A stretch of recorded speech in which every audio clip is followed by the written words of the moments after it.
మనం మత్తయి సువార్త 12వ అధ్యాయంలో 43, 44, 45 వచనాలను గడిచిన కాలంలో ధ్యానం చేయటం జరిగింది. ఈ సమయంలో మత్తయి సువార్త 12వ అధ్యాయం 46వ వచనం నుండి చివరి వచనం అనగా అధ్యాయానికి చివరి వచనం 50వ వచనం వరకు మనం ధ్యానం చేస్తూ ముందుకు సాగుదాం. నేను చదువుతాను, ఒక్కసారి మీరు ఫాలో అవ్వాలని ప్రేమతో నేను మనవి చేస్తున్నాను. తదుపరి దీనితో ముడిపడినటువంటి అనేకమైనటువంటి ప్రశ్నలు ఉన్నాయి. సో వాటన్నింటిని గురించి కూడా మనం నేర్చుకునే ప్రయత్నం చేద్దాం. ఓకే, మత్తయి సువార్త 12వ అధ్యాయం 46వ వచనం నుండి. ఆయన జన సమూహములతో ఇంకా మాటలాడుచుండగా ఇదిగో ఆయన తల్లియు సహోదరులను ఆయనతో మాటలాడగోరుచు వెలుపల నిలిచి ఉండేది. అప్పుడు ఒకడు, ఇదిగో నీ తల్లియు నీ సహోదరులను నీతో మాట్లాడవలెనని వెలుపల నిలిచి ఉన్నారని ఆయనతో చెప్పాను. అందుకు ఆయన తనతో ఈ సంగతి చెప్పిన వాని చూచి, నా తల్లి ఎవరు, నా సహోదరులు ఎవరు అని చెప్పి తన శిష్యుల వైపు చేయి చాపి, ఇదిగో నా తల్లియు నా సహోదరులను పరలోకమందున్న నా తండ్రి చిత్తము చొప్పున చేయువాడే నా సహోదరుడును నా సహోదరియు నా తల్లియు అనను. సో ఇంతటితో ఈ యొక్క 12వ అధ్యాయము ముగుస్తుంది పిల్లరా. మరి ఈ వచనాల్లో, ఈ 5 వచనాల్లో ఉన్నటువంటి సందర్భం మత్తయి సువార్తలో మాత్రమే కాకుండా మార్కు సువార్తలో, లూకా సువార్తలో కూడా ఉన్నాయి.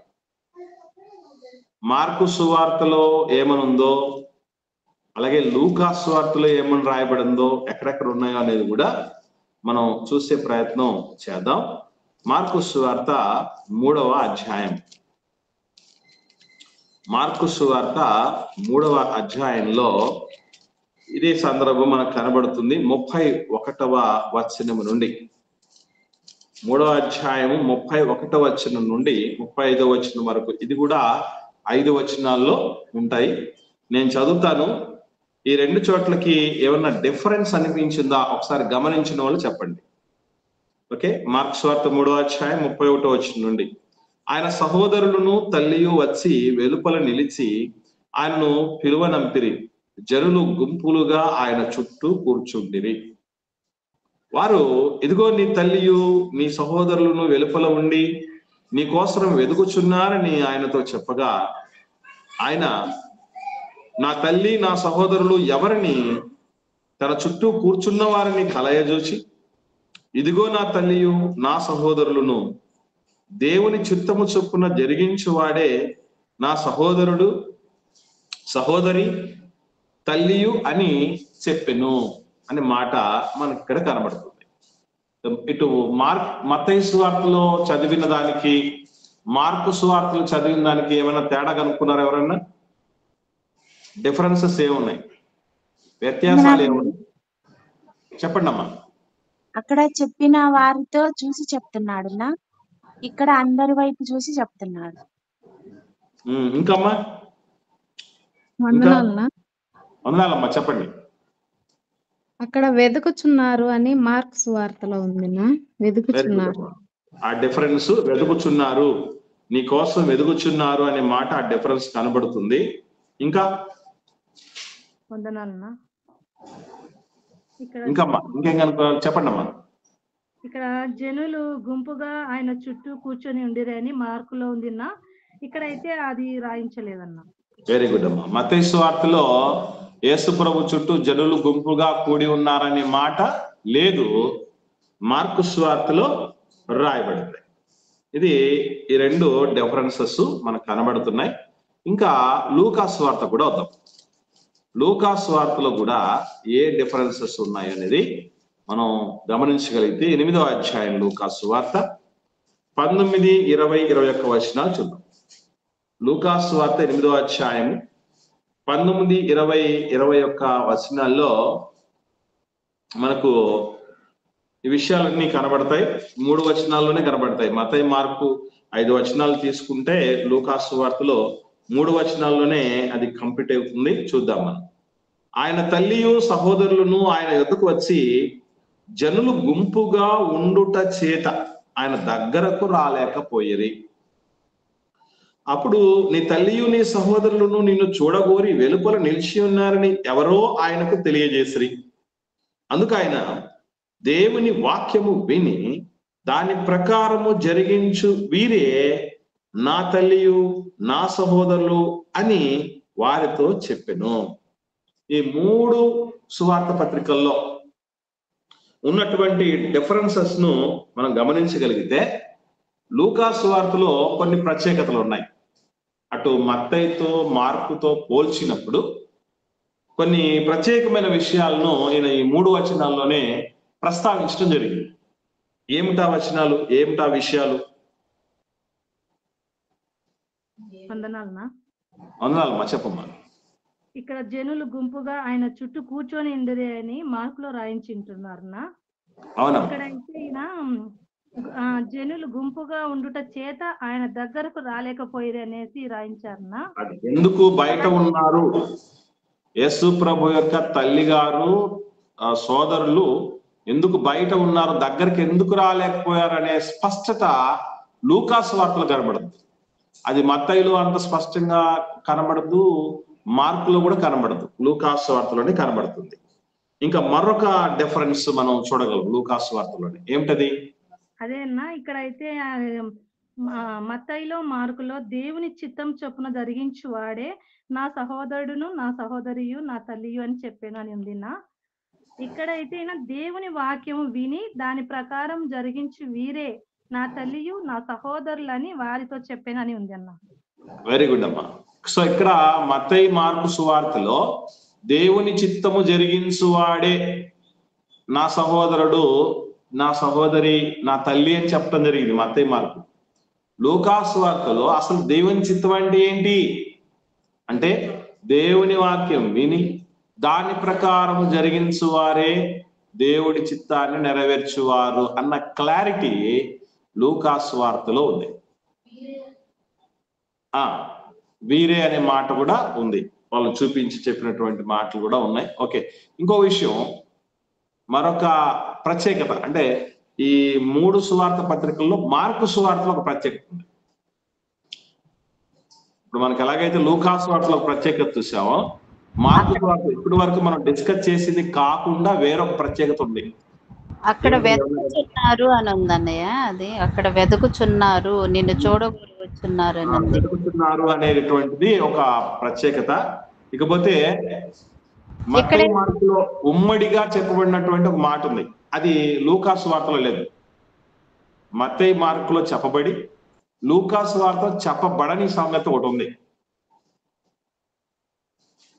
ఏమన్నా ఐడియా ఉందా మీకు? మత్తయి మార్కు సువార్తలో చెప్పబడి లూకా సువార్తలో చెప్పబడని సంగతి.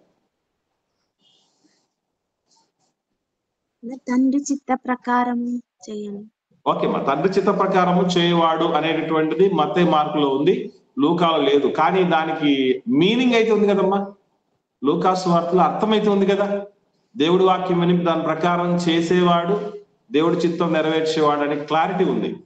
అసలు ఒక విషయమే మిస్ అయిపోయింది లూకా సువార్తలో, అది మనం గమనించాలి. అదేంటంటే కాదు, పిలువనంపడం కాదు డిఫరెన్స్. ఇంకా తన చుట్టూ కూర్చున్న వారిని చూచి, అది కాదమ్మా, కాదు. సరే, ఇక్కడ గమనించాల్సిన విషయం ఏంటంటే మత్తయి సువార్తలో మార్కు సువార్తలో సహోదరి అనే మాట కనబడింది. గమనించండి, నా సహోదరుడు నా సహోదరి నా తల్లి అనే 3 కనబడతాయి మత్తయి మార్కులో. కానీ లూకాలో ఏముంది? నా తల్లి నా సహోదరులు మాత్రమే ఉంది, సహోదరీలు లేరు. గమనించండి, మత్తయి మార్కులో సహోదరి కూడా ఉంది, లూకాలో సహోదరి ప్రస్తావన లేదు. సో ఇది ఒక డిఫరెన్స్. ఏది ఏమైనా ఇక్కడ కొన్ని విషయాలు మనం అర్థం చేసుకోవాల్సిన విషయం ఉన్నాయి. అదేంటంటే మొట్టమొదటి ప్రశ్న ఈ సందర్భంలో మీరు ఆలోచన చేయాల్సిన విషయాలు ఏంటంటే, ఇక్కడికి యేసు ప్రభు దగ్గరనే ఆయనతో మాట్లాడడానికో ఆయన చూడటానికో వచ్చిన వాళ్ళలో మరియమ్మ తల్లి ఉంది, సహోదరులు ఉన్నారో యోసేపు గారు లేరు. ఎందుకు? ఇక్కడే కాకుండా యేసు ప్రభు శిలువ సంఘటనలో కూడా మనకు యోసేపు గారు కనబడరు. మరియమ్మ తల్లి ఒక్కటే యేసు ప్రభు దగ్గరికి రావటం అనేది జరుగుతుంది. దీనికి కారణం ఏమై ఉంటుంది అనుకుంటున్నారు? యోసేపు గారు రాకపోవటానికి కారణం ఏమై ఉంటుంది? పెళ్లి కాకముందు ఆమె గర్భము ధరించింది కాబట్టి అక్కడ వాళ్ళిద్దరికి తర్వాత ఏదైనా విభేదాలు వచ్చి ఉండవచ్చు. ఓకే, దాన్ని బట్టి ఆయన యేసు ప్రభు అంటే ఇష్టం లేకుండా ఉండడానికి అవకాశం ఉంది, అంతే కదమ్మా? నీ కుమారుడు అని అనేక మంది కూడా అంటుంటారు కదా, మీ దెయ్యములు బట్టివాడు. సహోదరులు కూడా నిందిస్తారు కదా, దెయ్యములతో తిరుగుతుంటాడు, దెయ్యం పట్టిన వాడు అని వాళ్ళ సహోదరులు కూడా అంటారు కదా. అందువల్లే వాళ్ళు ఆయన దగ్గరకు వచ్చేదానికి కొంచెం సంకోచించుకుంటారు, ఆయన్ని కొంచెం ఎడం పెట్టినట్టు కూడా ఉన్నట్టు. సిస్టర్ మాట్లాడిన విభేదిస్తున్నారా లేకపోతే విభేదిస్తున్నారా? అమ్మా చెప్పండి, మాట్లాడండి అమ్మా. అప్పటికేమన్నా యేసేపు గారు చనిపోయినా ఉండొచ్చు అని అనుకుంటున్నాను. రైట్. ఇక్కడ మనం చాలా మంది చెప్పే విషయం ఏంటంటే యోసేపు గారికి ఇంకా ఒక క్లారిటీ లేదు, ఆయన ఇంకా నమ్మడం లేదు దేవుడి మాటల్ని కానీ లేకపోతే మరియమ్మ యొక్క శీలాన్ని కానీ నమ్మట్లేదు, అందుకే ఈ రీతిగా ఆయన దూరంగా ఉండటానికి అవకాశం ఉంది అని చెప్పే వాళ్ళు ఉంటారు చాలా మంది. ఇది ఈ ఒపీనియన్ కలిగి ఉంటే తీసేసుకోండి. ఇలాంటి ఒపీనియన్ ఎవరన్నా కలిగి ఉంటే దయచేసి తీసేసుకోండి. ఎందుకంటున్నానంటే యేసుక్రీస్తు ప్రభుల వారు 12 ఏళ్ల ప్రాయంలో ఉన్నప్పుడు ఆయన కనబడలేదు అని వెతుకుతూ తిరుగుతున్నప్పుడు ఎవరెవరు ఉన్నారని రాయబడిందండి? ఒకసారి చూద్దాం లూకాసు వార్త. నిజంగా యేసు ప్రభు అంటే ఆయనకు ఏదో అనుమానం ఇంకా ఉంది అని అనుకుందాం యోసేపు గారికి. అలాంటి టైంలో కనబడకుండా పోతే పేడా పోయింది అనుకోవచ్చు కదా. మంచి పని జరిగింది, వీడితో ఏం చేయాలా నేను పోల్చుకోలేకపోతున్నాను, దేవుడే నాకు దారి చూపించేశాడు, తప్పాడికి జన సమూహంలో ఇంకా మనకు ఇక యేసు ప్రభు దాఖలాలే ఉండవు అని అనుకోవచ్చు. కానీ ఏం చేస్తూ ఉండేవాళ్ళంటే తెలుసా అండి? ఒకసారి చూద్దాం లూకాసు వార్త 2వ అధ్యాయం 48వ వచనం చూడండి. 48వ వచనం.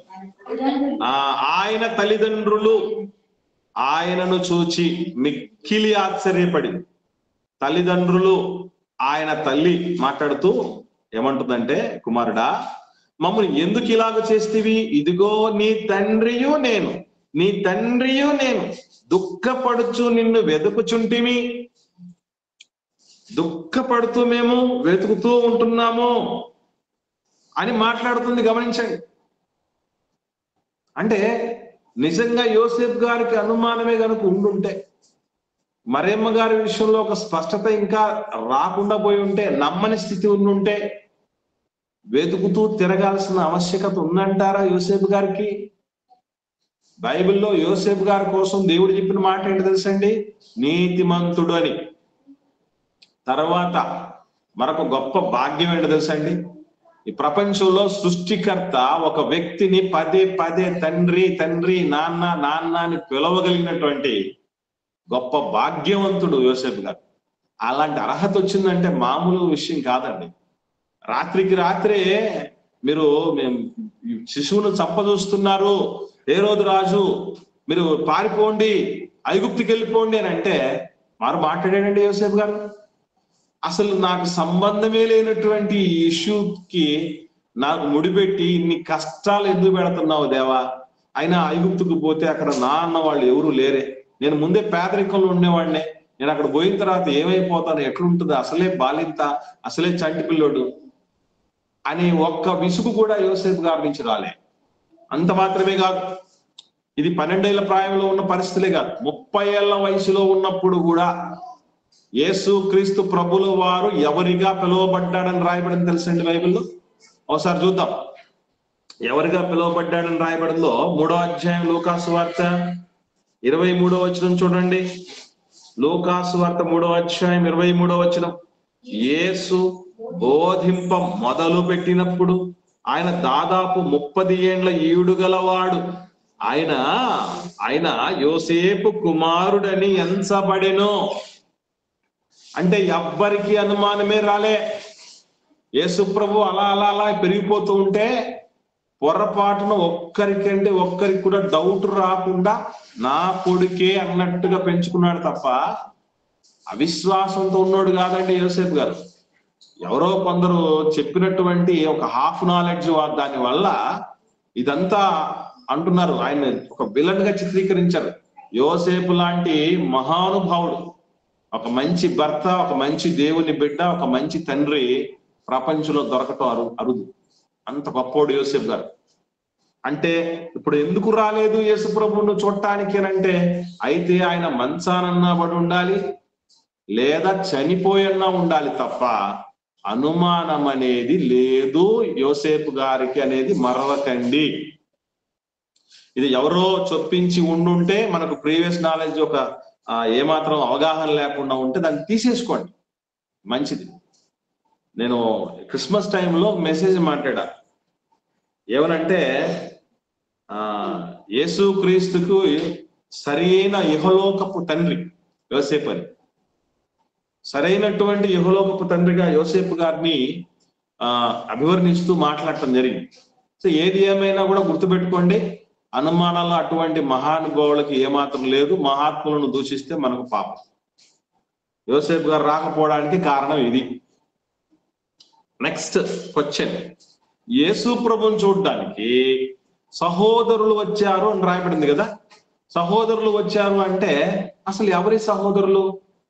మరియమ్మ గారికి పుట్టినటువంటి, అంటే యేసు ప్రభు తర్వాత మరియమ్మ గారికి ఏమైనా పిల్లలు కలిగారా? ఆమెకు పుట్టినటువంటి పిల్లలా, లేకపోతే యేసు ప్రభు యొక్క దాయాదులా? దాయాదులు అంటే మీకు ఐడియా ఉంది కదా. దాయాదులు అంటే చిన్నాన్న పెదనాన్న పిల్లలు, అంటే ఒకే తల్లి గర్భాన పుట్టకుండా చిన్నాన్నకు పెద్దన్నలకు పుట్టినటువంటి పిల్లలను దాయాదులు అంటారు. మనల్ని పాకిస్తాన్ వాళ్ళని దాయాదులు అంటారు, ఇండియా వాళ్ళని పాకిస్తాన్ వాళ్ళని. ఎందుకంటే మనం అంతా ఒకే ఆరిజిన్ నుంచి వచ్చిన వాళ్ళు, చిన్నాన్న పెద్దనాన్న పిల్లలమే అనే ఉద్దేశంతో ఈవెన్ ఇండియాకు పాకిస్తాన్కి క్రికెట్ జరుగుతున్నప్పుడు దాయాదుల సమరం అని వస్తుంది.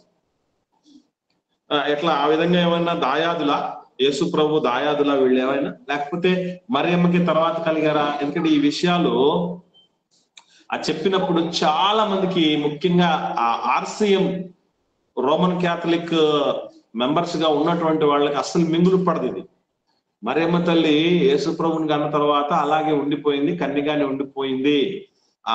ఆమెకు సంతానం ఉన్నారు. ఆయన యేసు ప్రభు సహోదరులు అన్నారంటే వాళ్ళు మరియమ్మ అక్క పిల్లలు కావచ్చు, లేదంటే మరియమ్మ చెల్లి పిల్లలు కావచ్చు తప్ప, లేదంటే యోసేపు గారికి అన్న పిల్లలు, లేకపోతే యోసేపు గారికి తమ్ముడి పిల్లలు ఇవన్నీ వచ్చు తప్ప మరియమ్మకైతే పిల్లలు కలగలేదు అనేటువంటి. ఎందుకంటే వీళ్ళ భావన ఏంటంటే జన్మకు పాపం ఉందని.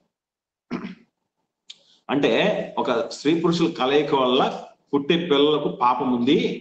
ఆమె ఆ విధంగా తన యోసేపు గారితో భర్తతో కలవటం వల్ల ఎవరైనా బిడ్డలు కలిగి ఉంటే ఆమె కలంకిత అయిపోయేది, ఆమె పాపాత్మురాలు అయిపోయేది అన్నటువంటి భావనలో ఉన్నారు.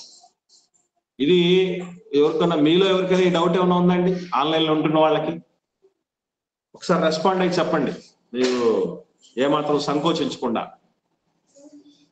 జన్మకు పాపం ఉంది అన్నోళ్ళు ఎవరైనా ఉన్నారు ఇక్కడ? లేదన్నా. స్త్రీ పురుషుల కలయిక వల్ల పుట్టినటువంటి పిల్లలకు పాపం ఉంది అన్నటువంటి వాళ్ళు ఎవరైనా ఉన్నారా? లేదన్నా. ఓకే, మీరు లేరమ్మా, మంచిదే. మిగతా వాళ్ళు ఎవరన్నా వింటున్నటువంటి వాళ్ళు చాలా మంది ఉన్నారు కదా? లేదన్నా. లేరునా. రైట్. ఎవరికైనా ఉంటే ఒక మాట గుర్తుపెట్టుకోండి, అప్పటికైనా గర్భఫలము దేవుడిచ్చి బహుమానం అంట. ఈవెన్ తొలి మానవుడిని కన్న తర్వాత ఆదాము హవ్వలు కలిసిన తర్వాతే అక్కడ క్లారిటీగా మనకు ఆదికాండం 4వ అధ్యాయం ప్రారంభంలో ఏమనుంటది? ఆదాము తన భార్య అయిన హవ్వను కూడగా ఆమె కయీన్ను కని అనే మాట ఉంటది. అంటే వాళ్ళ కలయిక వల్ల పుట్టిన తొలి కుమారుడు ఆయన. మరి అటువంటి పరిస్థితుల్లో కూడా హవ్వ చెప్పిన మాట ఏంటి? యెహోవా దయ వలన నేను ఒక మనిషిని సంపాదించుకున్నాను. సో ఈ భూమి మీదకి మానవులు పుట్టుకొస్తున్నారంటే అసలు వైవాహిక వ్యవస్థను ప్రారంభించిందే దేవుడు. స్త్రీ పురుషుల మధ్య అలాంటి ఆకర్షణలు పెట్టిందే దేవుడు. వాటి సిస్టమ్ ఏర్పాటు చేసిందే దేవుడు. కనుక ఈ పాపాన్ని అంత గొప్పగా తీసుకొని వచ్చి రుద్దాల్సిన ఆవశ్యకత ఆయనకి ఏం లేదు. ఇది గుర్తుపెట్టుకోండి. కాబట్టి ఇక్కడ గుర్తుపెట్టుకోవాల్సిన విషయం క్లారిటీగా, మరియమ్మ తల్లికి యేసు ప్రభును కన్న తర్వాత బిడ్డల్ని కన్నది అని చెప్పడానికి ఒక స్ట్రాంగ్ బిబ్లికల్ బేస్ ఏమై ఉంటది మీకు తెలిసింది చెప్పండి. ఆన్లైన్ లో ఉన్నవాళ్ళు కానీ సంఘంలో ఉన్నవాళ్ళు కానీ బైబిల్ ప్రకారము యేసు ప్రభుని కన్న తర్వాత మరియమ్మ తల్లి తర్వాత కూడా పిల్లల్ని కన్నది అని చెప్పడానికి బైబిల్ పరంగా మీకు ఉన్నటువంటి ఆధారం ఏంటి?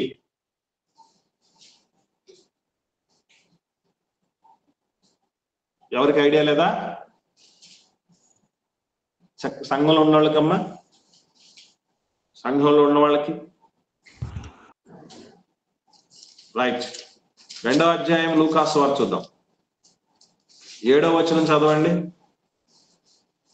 లూకాసు వార్త 2వ అధ్యాయము 7వ వచనం నుండి. మా మరియమ్మ తల్లి ఏం చేసిందని రాయబడింది చూడండి అక్కడ క్లారిటీగా. తన తొలిచూలు కుమారుణ్ణి కన్నది అంది. తొలిచూలు కుమారుడు అంటే అర్థం ఏంటి? First born son. అంటే ఇప్పుడు మనకు ఎవరన్నా మనల్ని పరిచయం చేసేటప్పుడు మన అమ్మ నాన్నలు వీడు నా పెద్ద కొడుకు అన్నాడు అనుకోండి, నా తొలిచూలు కుమారుడు అన్నాడు అనుకోండి, దాన్ని బట్టి అర్థం ఏంటి? చిన్నవాడు పెద్దవాడు ఉన్నారని, ఇంకా మిగతా వాళ్ళు ఉన్నారని. అది తొలి అంటే మళ్ళీ కూడా ఉన్నారు, తర్వాత కూడా ఉన్నారు. నిజంగా ఒక్కడే ఉంటే అక్కడ ఏం రాసి ఉండాలి? ఆయన ఒక్కడే కనుంటే ఏం రాసి ఉండాలి? ఏకైక కుమారుని కని, లేదా అద్వితీయ కుమారుని కని, జనితైక కుమారుని కని అనే మాట ఉండేది. కాబట్టి యేసు ప్రభుని కన్న తర్వాత బిడ్డల్ని కనడం వల్ల మరియమ్మ తల్లికి వచ్చినటువంటి సమస్య ఏం లేదండి. మరియమ్మేం పాపాత్మురాలు అయిపోదు. మరొకండి ఆ విధంగా అనుకుంటే చిన్న విషయం చెప్తాను మీకు. జన్మ పాపము ఉంది అని అనుకున్న వాళ్ళకి గుర్తుపెట్టుకోవాల్సిన విషయం ఏంటంటే, మరియమ్మ ఎలా వచ్చింది ఈ భూమి మీదకి? మీకు తెలిసిన విషయం చెప్పండి. మరియమ్మ తల్లి ఏ రకమైన పుట్టుకతో ఈ భూమి మీదకి వచ్చింది? స్త్రీ పురుషుల వల్ల, అమ్మ నాన్నల కలయిక వల్ల పుట్టిందే కదా. మరి అలాంటప్పుడు ఆమె ప్రారంభమే తప్పై ఉండాలి కదా, ప్రారంభమే పాపమే ఉండాలి కదా. మరి పాపాత్మురాలకి పుణ్యాత్ముడు ఎట్లా పడతాడు? పాప సహితుల్లో నుంచి పాపరహితుడు పుట్టాడు కదా, పాపరహితుల్లో నుంచి పాప సహితుడు పుట్టాడు కదా. కాబట్టి ఈ సిద్ధాంతమే తప్పు, మరొకండి. ఓకే. యేసు ప్రభువును కన్న తర్వాత మరియమ్మ తల్లికి మరలా సంతానం కలిగింది. ఆ కలిగిన సంతానంలో ఖచ్చితంగా నలుగురు యేసుప్రభు కాకుండా నలుగురు కొడుకులు ఉన్నారు. యేసుప్రభు కాకుండా నలుగురు కొడుకులు ఉన్నారు. కూతుర్లు కూడా ఉన్నారు. కూతుర్లు అంటే కనీసం ఇద్దరు ఉండొచ్చు, ఇద్దరు ఆ పైన ఉండొచ్చు. ఎందుకు ఎలా చెప్పగలమనంటే ఒకసారి మత్తయి సువార్త చూద్దాం. 13వ అధ్యాయం, మత్తయి సువార్త 13వ అధ్యాయం 55, 56 వచనాలు చూద్దాం. నేను చదువుతాను. మత్తయి సువార్త 13వ అధ్యాయం 55, 56 వచనాలు చూస్తే, ఇతడు వడ్లవాని కుమారుడు కాడా? ఇతని తల్లి పేరు మరియ కదా? యాకోబు, యోసేపు, సీమోను, యూదా అనువారు ఇతరు సోదరులు కాదా? 4 పేర్లు వచ్చాయి, మగవాళ్ళ పేర్లు. తర్వాత 56వ వచనంలో ఏముంది? ఇతని సోదరీమణులందరూ మనతోనే ఉన్నారు కాదా అన్నాడు. అంటే చెల్లెళ్ళు కూడా ఉన్నారు. అంటే కనీసం మరియమ్మ తల్లికి ఎంతమంది సంతానం ఉండొచ్చు అనుకోవచ్చు? ఇక్కడ 4 కుమారుల పేర్లు ఉంది యేసుప్రభు కాకుండా. యేసుప్రభు ఒకరు, 5 మంది. సోదరీమణులు అంటే ఖచ్చితంగా కనీసం 2 ఉండాలి. అంటే 5 మంది మగపిల్లలు, 2 ఆడపిల్లలు, కనీసం 7 మంది పిల్లలు ఉండాలి. ఓకే. సో ఇది మనం గుర్తుపెట్టుకోండి. వీళ్ళు రావటం అనేది జరిగింది, రైట్. ఒకటి. తర్వాత ప్రశ్న ఏంటంటే, అసలు ఏం మాట్లాడడానికి వచ్చింటాడు యేసుప్రభు దగ్గరికి? యేసుప్రభు దగ్గరికి మరియమ్మ తల్లి వచ్చింది, తమ్ముళ్ళు వచ్చారు కదా, ఏం మాట్లాడడానికి వచ్చి ఉండొచ్చు? ఏం మాట్లాడడానికి వచ్చి ఉండొచ్చు అనుకుంటున్నారు? ఇప్పుడు అంటే జరిగినటువంటి ఆ సంఘటనలన్నిటిని బట్టి మనకు కన్క్లూజన్ జరగాలి. యేసు ప్రభు కుటుంబముతో నిజంగా మనకు ఆ ఒక పిక్చర్ అర్థమై ఉంటే ఏం మాట్లాడడానికి వచ్చి ఉండొచ్చో అర్థమైపోతుంది. సరే, ముందు ఏం తెలిసి ఉండాలి మనకనంటే, యేసు ప్రభును సోదరులు తమ్ముళ్ళు ఏమనుకున్నారట? మతి భ్రమించింది, మతి చెల్లించింది అని అనుకొని ఆయన పట్టుకొనబోయారు అనే సందర్భాలు మనం చూసాం. నంబర్ 1. తర్వాత విషయం ఏంటి? ఆయన సహోదరులైనను ఆయన యందు విశ్వాసం ఉంచలేదు. ఇక్కడ మళ్ళీ గుర్తుపెట్టుకోండి, ఈ సందర్భాల్లో కూడా యోసేపు గారి ప్రస్తావన ఒక్కటి కూడా లేదు. చూడండి, నిజంగా యోసేపు గారు నమ్మకుండా ఉంటే ఏముండాలి అక్కడ? ఆయన సహోదరులైనను, తండ్రి అయినను, లేదంటే యోసేపు గారైనను ఆయన యందు విశ్వాసం ఉంచలేదు అనే మాట చెప్పాల్సి. ఏది ఏమైనా ఎలాంటి పరిస్థితుల్లో ఉన్నారు అంటే, యేసు ప్రభువుకి మైండ్ సరిగా పనిచేయట్లేదు. ఆయన ఏదో మెంటల్ గా ఉంటున్నాడు. ఏదో సేవ అంటాడు, పరిచర్య అంటాడు, బోధలు అంటాడు, శిష్యులు అంటాడు, సూచకులు అంటాడు, అద్భుతాలు అంటాడు, దేవుడు అంటాడు, ఆయన పనుల మీద వెళ్ళాలంటాడు, ఇవన్నీ ఉంటాడు. కాబట్టి ఇతన్ని ఏం చేయాలంటే ఇవన్నీ మాన్పించి ఇంటికి తీసుకోవాలి. ఇవన్నీ మాన్పించి ఇంటికి తీసుకెళ్ళాలి. అందుకు వచ్చారు వీళ్ళు. ఎలా చెప్పగలవు అని అంటే, నిజంగా అంత అద్భుతమైనటువంటి సేవ యేసుప్రభు జరిగిస్తూ ఉంటే, ఇప్పుడు యేసుప్రభు మన కుటుంబ సభ్యుడు అనుకుందామండి, అంతమంది వచ్చి ఆయన మాటలు వింటూ ఉంటే కిమ్మనకుండా, అంతమంది మధ్య ఉన్నటువంటి ఆ పరిస్థితిని చూసి, ఆ క్రౌడ్ని అంతటిని చూసి, ఆ జనసమూహాన్ని అంతటిని చూసి మనమైతే ఏమవుతాం? చాలా సంతోషపడతాం, సంబరపడతాం.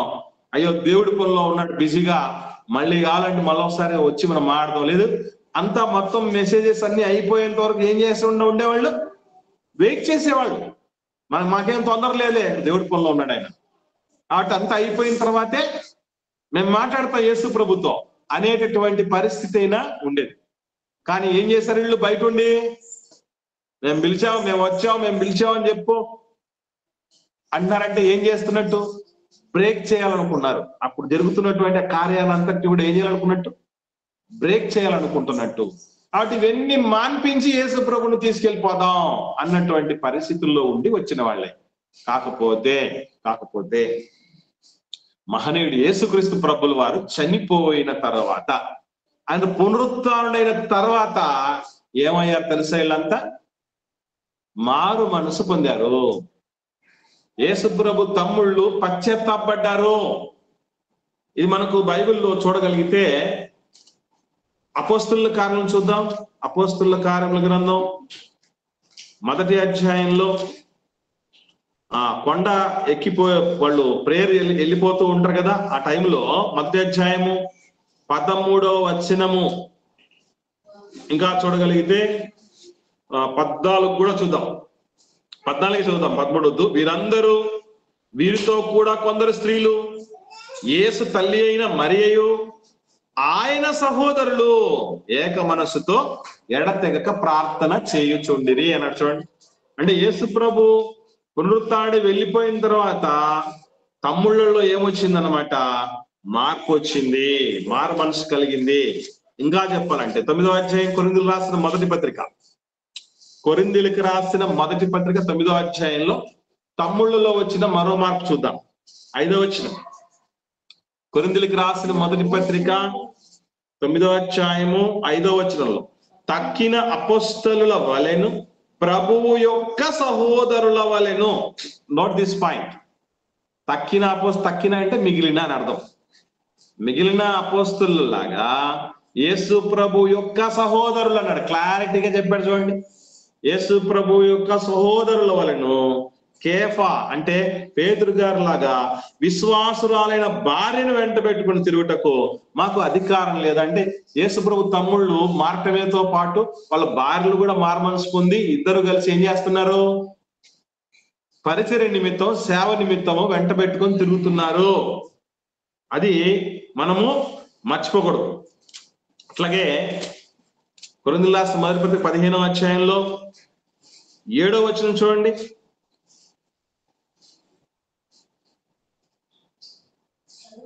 15వ అధ్యాయం 7వ వచనంలో తర్వాత ఆయన యాకోబుకి తర్వాత అపోస్తలులందరికీ కనబడ్డాడు.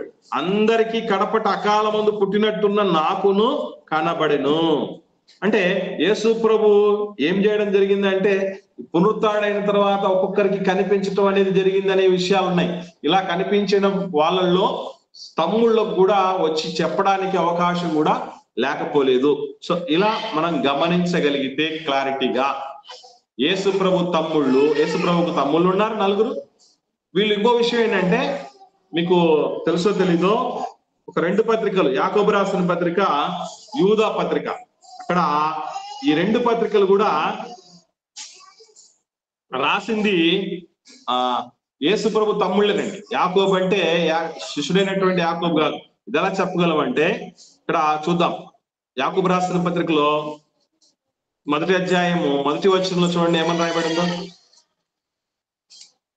యాకోబు రాసిన పత్రిక 1వ అధ్యాయం 1వ వచనంలో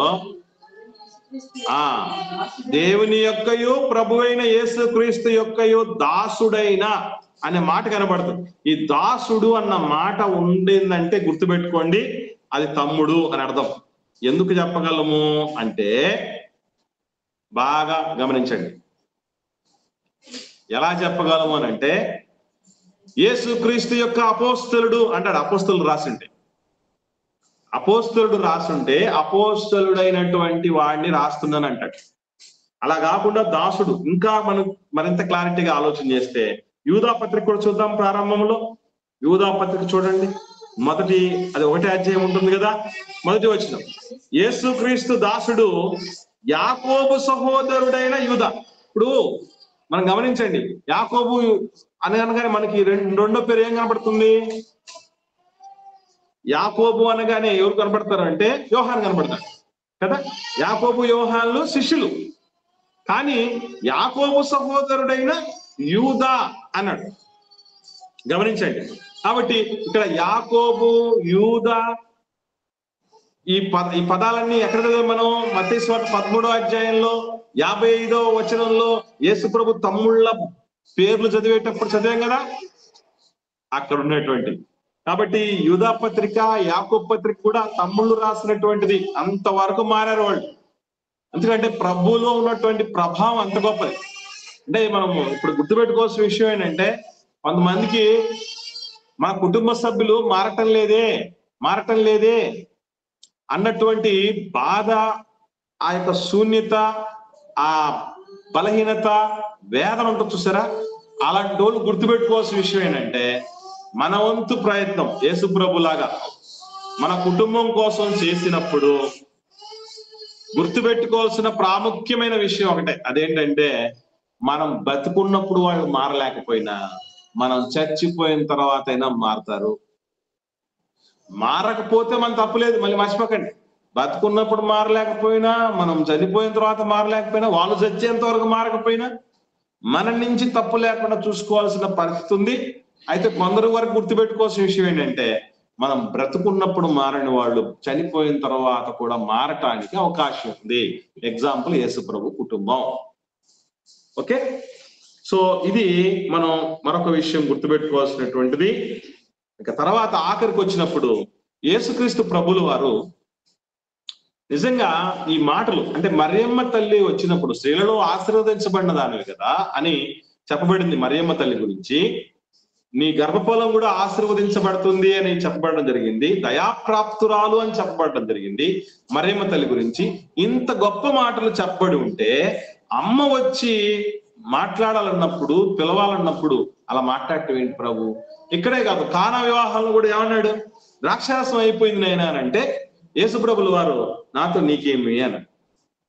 ఇవన్నీ మనం చూసినప్పుడు తల్లిని అవమానించిన వాడు కనపడుతున్నట్టు లేడా? సహోదరులు కూడా అవమానపరుస్తున్నాడు అన్నటువంటి ఎంత ప్రేమతో వచ్చారో వాళ్ళు, ఎంత అభిమానంతో వచ్చారో, ఎంత ఆప్యాయతతో వచ్చారో అటువంటి వాళ్ళతో అలాగైనా మాట్లాడేది అనుకుంటాం. కానీ మనం గుర్తు పెట్టుకోవాల్సిన విషయం ఒకటే పిల్లలు, అదేంటంటే యేసు ప్రభులు వారికి ప్రోటోకాల్ తెలుసు. ప్రోటోకాల్ అంటే ఎవరికి మొదటి ప్రాధాన్యత ఇవ్వాలి, ఎవరికి తర్వాత ప్రాధాన్యత ఇవ్వాలి అనేది తెలుసు. ఇకపోతే ఇహలోక సంబంధాల కంటే పరలోకపు సంబంధాలని ఉన్నతంగా మనం ప్రియారిటీ ఇవ్వాలి అని ప్రభు నేర్పిస్తున్నాడు మనకి. అలాగని తల్లిని తండ్రిని గాలికి వదిలేసినోడు కాదు యేసు ప్రభుల వారు. 12 ఏళ్ల ప్రాయంలో పస్కా పండుగకి వెళ్ళి తిరిగి వచ్చినప్పుడు ఏమని రాయబడింది మనకి? లూకా సువార్త 2వ అధ్యాయం చూద్దాం. లూకా సువార్త 2వ అధ్యాయము 51వ వచనం చూడండి ఏమనుందో. లూకా సువార్త 2వ అధ్యాయము 51వ వచనము చూడగలిగితే, అంతటా ఆయన వారితో కూడా బయలుదేరి నజరేతునకు వచ్చి వారికి లోబడి ఉండెను. వారికంటే ఎవరికి? అమ్మ నాన్నలకు లోబడి ఉన్నాడు. 30 ఏళ్ల ప్రాయం వచ్చేంత వరకు వాళ్ళ పనులలో అన్నింటిలో చేదోడు వాదోడుగా ఉన్నాడు. అసలు కానా పెళ్లిలో కూడా మీరు గమనించగలిగితే నాతో నీకేమన్నాడు, కానీ అమ్మ గోరంటే చేశాడా లేదా?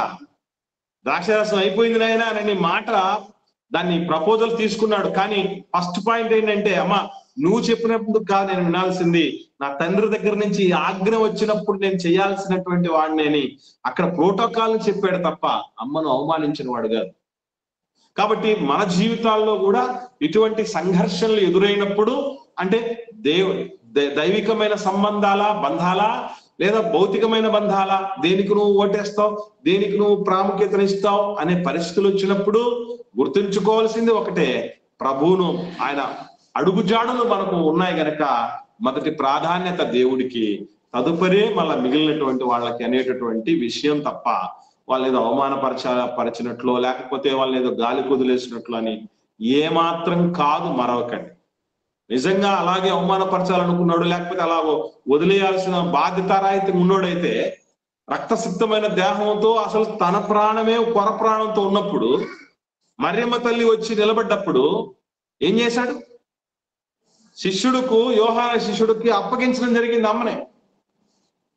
దీన్ని అవమానపరచడం అంటారా? దీన్ని బాధ్యతారాహిత్యం అంటారా? చెప్పండి.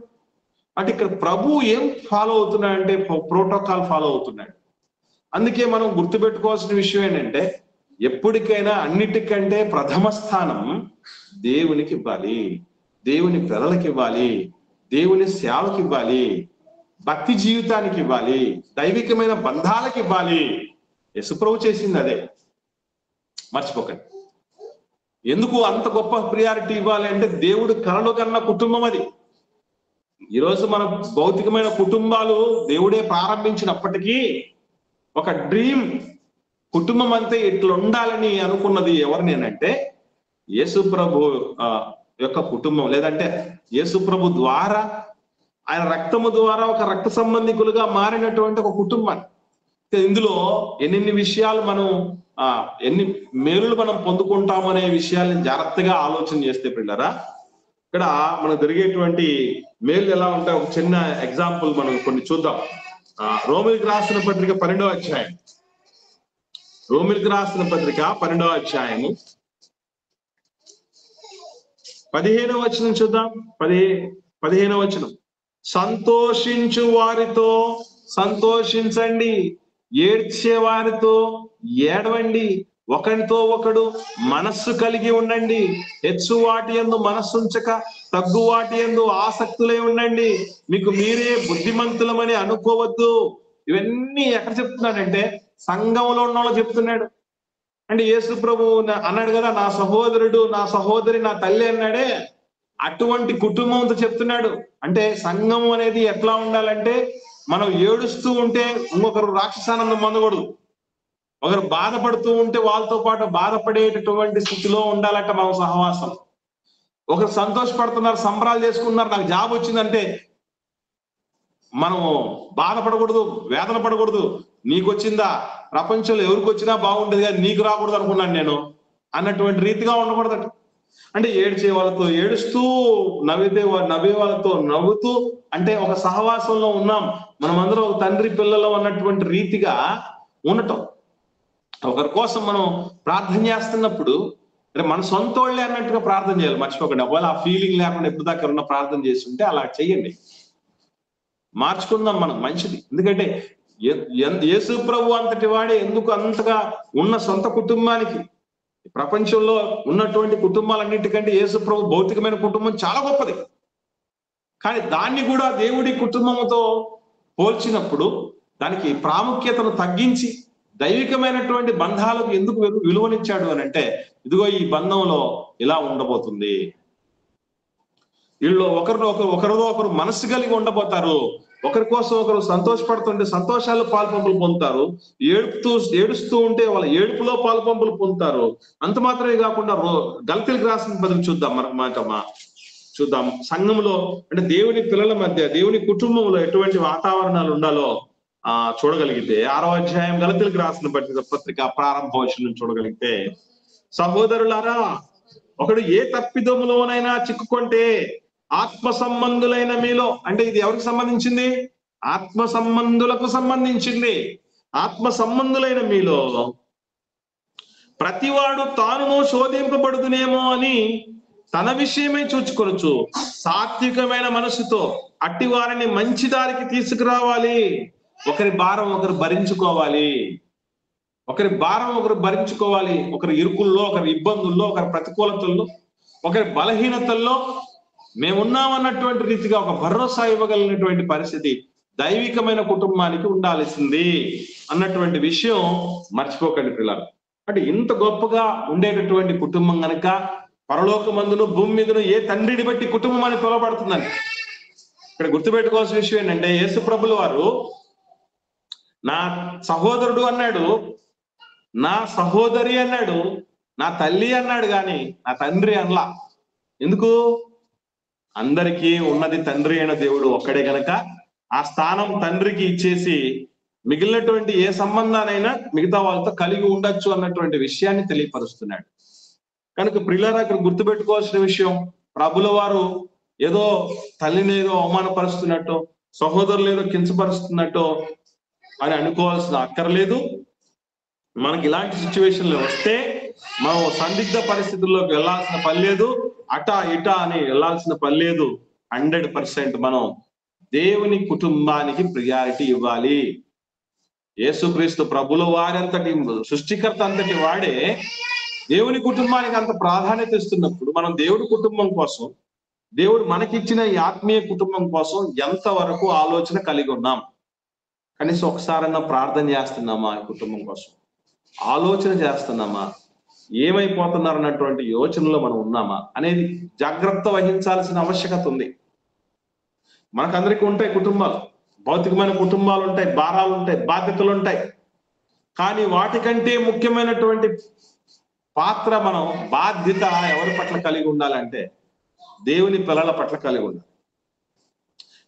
ఇంకా దేవుని పిల్లలు అంటే మరి ఎవరు అనుకున్నారు? ఎవరిని పెడితే ఈ రోజు ప్రపంచంలో ఎవరిని పెడితే వాళ్ళు సహోదరులు ఐక్యత కలిగి ఉంటా మనోహరం మేలు అంటూ ఉంటారు.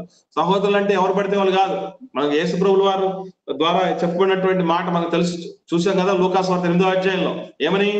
దేవుడి వాక్యం విని దాని ప్రకారం ప్రవర్తించే వాళ్ళు మన సహోదరులు. అంతే తప్ప భౌతికంగా ఉన్నటువంటి రక్త సంబంధాన్ని బట్టి ఉన్నటువంటి వాళ్ళు సహోదరులు కాదు. బైబిల్ పట్టిన ప్రతి ఒక్కరు సహోదరులు అనుకోకండి. మీకు అర్థమైందా? క్రైస్తవులని పిలువబడతారు ప్రతి ఒక్కరు కూడా సహోదరులని అనుకోకూడదు, తప్పు. ఎందుకంటే నిజంగా దేవుడి వాక్యం విని అన్న దగ్గరే చాలా మంది ఫెయిల్ అయిపోతాం. వినడానికి దేవుడు అవకాశం కల్పిస్తూ ఉంటే ఎంతమంది వింటున్నాం? ఎంతమందిని దాన్ని సద్వినియోగపరుచుకుంటున్నాం? వినడంలోనే మనం ఫెయిల్యూర్ అయిపోతాం. తర్వాత ఏంటి? విన్న తర్వాత కదా దాని ప్రకారం చేసేది. అసలు మ్యాటర్ ఏది వెళ్ళినప్పుడు, అసలు వినడానికి మనం అందుబాటులో లేనప్పుడు ఇంకేం నేర్చుకుంటాం, ఇంకేం చేస్తాం? కనుక ప్రియులారా, యేసుక్రీస్తు ప్రభుల వారి యొక్క జీవిత విధానం, జీవన శైలి మనకి ఏం నేర్పిస్తుంది అంటే ఎటువంటి పరిస్థితులను ఎలా ఎదుర్కోవాలి, ఏ కుటుంబానికి ఏ బంధాలకు మనం ప్రాధాన్యతనివ్వాలి, తొలి స్థానం ఇవ్వాలి, ఏ సందిగ్ధ పరిస్థితుల్లో ఎలా దేవుణ్ణి గెలిపించాలి, విలువ దేనికి ఇవ్వాలి అన్నటువంటిది ప్రభు నేర్పిస్తున్నాడు. ఒకసారి ఆలోచన చేద్దాం. ఈరోజు మనం మన కుటుంబాన్ని, మన సొంత కుటుంబానికి ఎక్కువ విలువిస్తున్నామా? ఎక్కువ పాటుపడుతున్నామా? ప్రయాసపడుతున్నామా? దేవుని కుటుంబం కోసం ప్రయాసపడుతున్నామా? అసలు ఎలాంటి పరిస్థితుల్లో మనం ఉన్నాం? ప్రభు లాంటి మనసు అనేది లేకుండా పోయినప్పుడు ప్రభువున్న తోటికి ఎట్లా వెళ్ళగలం మనం? పొరపాటును కూడా వెళ్ళం. కాబట్టి పిల్లరా, దయచేసి అటు యావత్తు బతకటానికి ప్రయత్నం చేయండి. దేవుని పిల్లల గురించినటువంటి స్పృహ మనకు ఉండాలి, వాళ్ళ గురించినటువంటి చింత మనకు ఉండాలి. పౌలు గారు మాట్లాడుతూ అంటాడు, మీరు చింత లేకుండా ఉండండి అని చెప్తాడు, కానీ సంఘములన్నిటి గురించిన చింత నాకుంది అంటాడు. సంఘములన్నింటి గురించినటువంటి చింత నాకుంది అని. ఓకే, అసలు గుర్తుపెట్టుకోవాల్సిన విషయం ఏంటంటే, కరోనా టైంలో మెడిసిన్లు అందుబాటులో పెట్టాలని అనుకోలేదు దేవుడు. మనకు ఎంత గొప్ప ఆలోచన ఇచ్చాడంటే, మెడిసిన్లు, భౌతికమైన ఫెసిలిటీస్ ను అది లోకము ఏదో ఒక రూపంగా ఎవరో ఒకరిని తీసుకొచ్చేస్తుంది. కానీ ఆత్మ నశించిపోకూడదని దేవుడు ఏం చేశాడంటే డోర్ డెలివరీ చేశాడు సత్యవాక్యుల్ని, జీవవాక్యుల్ని. అప్పటి నుంచి ఏం చేస్తున్నాడు, కరోనా పోయినా వీటిని ఎందుకు కంటిన్యూ చేస్తున్నాడంటే, దీనికంటే భయంకరమైన ప్రమాదం పొంచి ఉంది నరక కుప్పం అనేది. దాని నుంచి తప్పించబడాలంటే ఇది తప్పదు అని దేవుడు మనకి ఇచ్చిన అవకాశం. కనుక దేవుడి వాక్యం వినటానికి ముందు సుముఖత వ్యక్తం చేయాలి. విన్న తర్వాత ఓహో ఏమిటి జీవితం అంటే ఇదా, దేనికి మనం ప్రియారిటీ ఇవ్వాలి, ఇటువంటి సందిగ్ధ పరిస్థితులు వచ్చినప్పుడు ఏం చెయ్యాలి అన్నటువంటి విషయం అంతా మనకు అర్థమయ్యి సరైనటువంటి రుజు మార్గంలో వెళ్ళటానికి అవకాశం కల్పించాడు యేసుప్రభువు వారు. ఇక ప్రత్యేకంగా మనం ఏ పరిస్థితుల కోసం ఎలా మనం థింక్ చేయాలి, ఏ రూట్ వేసుకోవాలి, ఏ దారిలో పోవాలని ఆలోచన చేయాల్సిన, బుర్రలు బద్దలు కొట్టుకోవాల్సిన పని లేదు. ఎన్నెన్ని మానవ జీవితంలో రాబోతాయో సంఘటనలు, సంఘర్షణలు, ప్రతికూలతలు, సందిగ్ధ పరిస్థితులు, ఎదురు దెబ్బలు, అవన్నీ యేసుప్రభు జీవితంలో మనకు నేర్పించేయడం జరిగింది. కనుక ఆ ప్రభువును ఫాలో అయిపోవటమే మనం చేయాల్సిన పని. సో ఇది మత్తయి సువార్త 12వ అధ్యాయంలో చివరి 5 వచనాల్లో ఉన్నటువంటి విషయాలు పిల్లరా. యోసేపు గారి విషయంలో ఉన్నటువంటి అనుమానాలను నివృత్తి చేసుకోవాలి.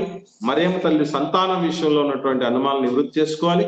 వాళ్ళు ఎందుకు మాట్లాడడానికి వచ్చారు అన్నటువంటి విషయాలు మనం తెలుసుకోవాలి. యేసుప్రభు ఎందుకు అలా అన్నాడు అని అంటే, యేసుప్రభు ప్రథమ ప్రాధాన్యత తండ్రికి, దేవుని పిల్లలకు ఇచ్చాడు, తర్వాత ప్రాధాన్యత భౌతికమైన కుటుంబానికి ఇచ్చాడనేది తెలుసుకొని మనం వీటన్నిటినీ మన జీవితంలో అన్వయించుకోగలిగితే ప్రభు వంటి పునరుత్థానం మనము పొందుతాం. ప్రభు పొందినటువంటి నెమ్మదిని మనము అందిపుచ్చుకుంటాం. ఎవరికైనా ఏమైనా సందేహాలు ఉంటే దయచేసి అడగండి.